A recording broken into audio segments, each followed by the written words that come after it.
തൃശൂരിൽ സുരേഷ് ഗോപിയുടെ വിജയത്തിൽ CPM-ന് വലിയ ആശങ്കകളില്ലെങ്കിലും സഖ്യകക്ഷിയായ CPI-ക്ക് പക്ഷേ അത് ഉൾക്കൊള്ളാൻ സാധിച്ചില്ല. പൂരം കലക്കിയാണ് സുരേഷ് ഗോപി തൃശൂരിൽ വിജയിച്ചത് എന്നുള്ള ആരോപണം നേരത്തെ തന്നെ ഉയർന്നതാണ്. ADGP അജിത് കുമാർ RSS നേതാവുമായി കൂടിക്കാഴ്ച നടത്തിയ കാര്യങ്ങളൊക്കെ പ്രതിപക്ഷ നേതാവ് പുറത്തുവിട്ടതാണ്. എന്നിട്ടും മുഖ്യമന്ത്രി കൈയടക്കി വച്ചിരിക്കുന്ന ആഭ്യന്തര വകുപ്പിന് ഒരു കുലുക്കവുമില്ല. തെളിവുകളൊക്കെ അജിത് കുമാറിന് എതിരാണെങ്കിൽ പോലും അജിത് കുമാറിനെ ചേർത്ത് പിടിക്കുകയാണ് മുഖ്യമന്ത്രി. എന്നാൽ ഈ വിഷയത്തിൽ CPI വിട്ടുകൊടുക്കാൻ തയ്യാറല്ല. CPI-യുടെ യുവജന സംഘടനയായ AIYF നേതാവായ AS ബിനോയ് ഹൈക്കോടതിയെ സമീപിച്ചിരിക്കുകയാണ്. മതവികാരം ഇളക്കിവിട്ടാണ് തൃശൂരിൽ സുരേഷ് ഗോപി ജയിച്ചത് എന്നതാണ് ഹൈക്കോടതിയിൽ നൽകിയ ഹർജിയിൽ അദ്ദേഹം പറയുന്നത്. ഈ തെരഞ്ഞെടുപ്പ് വിജയം റദ്ദാക്കണമെന്നും ഹർജിയിൽ പറയുന്നുണ്ട്. ഹർജി ഇന്ന് പരിഗണിക്കാനിരിക്കുകയാണ്. വോട്ടെടുപ്പ് ദിനത്തിൽ മതചിഹ്നങ്ങൾ ഉപയോഗിച്ച് വോട്ടർമാരെ സ്വാധീനിക്കാൻ ശ്രമിച്ചുവെന്നും അദ്ദേഹം പറയുന്നുണ്ട്.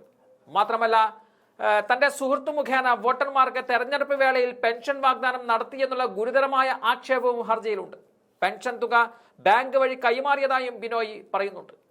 ഈ കാര്യങ്ങളൊക്കെ ചൂണ്ടിക്കാട്ടിയാണ് ബിനോയ് ഹൈക്കോടതിയെ സമീപിച്ചിരിക്കുന്നത്. ബിനോയുടെ ഹർജി ഇന്ന് പരിഗണിക്കുകയാണ്. മുഖ്യമന്ത്രിക്കോ CPM-നോ ഈ വിഷയത്തിൽ സുരേഷ് ഗോപിക്കെതിരെ പരാതിയില്ല എന്നതാണ് ശ്രദ്ധേയം.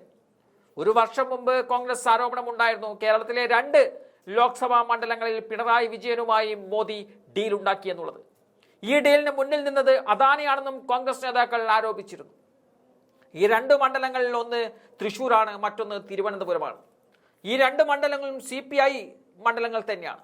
അതുകൊണ്ട് തന്നെ CPM-ന് നഷ്ടപ്പെടാൻ ഒന്നുമില്ല. എന്നാൽ തിരുവനന്തപുരം ശശി തരൂർ നിലനിർത്തിയപ്പോൾ ചില നാണംകെട്ട കളികൾ കൊണ്ട് തൃശൂർ BJP പിടിച്ചെടുക്കുകയായിരുന്നു.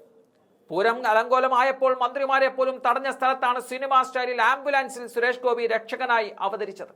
ഇതിനെതിരെ പരാതിയുണ്ടായിട്ടും ആഭ്യന്തര വകുപ്പ് കണ്ണടച്ചു എന്ന് തന്നെ പറയേണ്ടി വരും.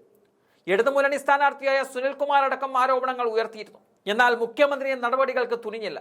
BJP-ക്കെതിരെയുള്ള പോരാട്ടത്തിൽ രക്ഷകനായി പിണറായി അവതരിക്കില്ല എന്നുള്ള കാര്യത്തിൽ തീരുമാനമായതോടെയാണ് CPI-യുടെ യുവജന സംഘടന ഇപ്പോൾ ഹൈക്കോടതിയെ സമീപിച്ചിരിക്കുന്നത്.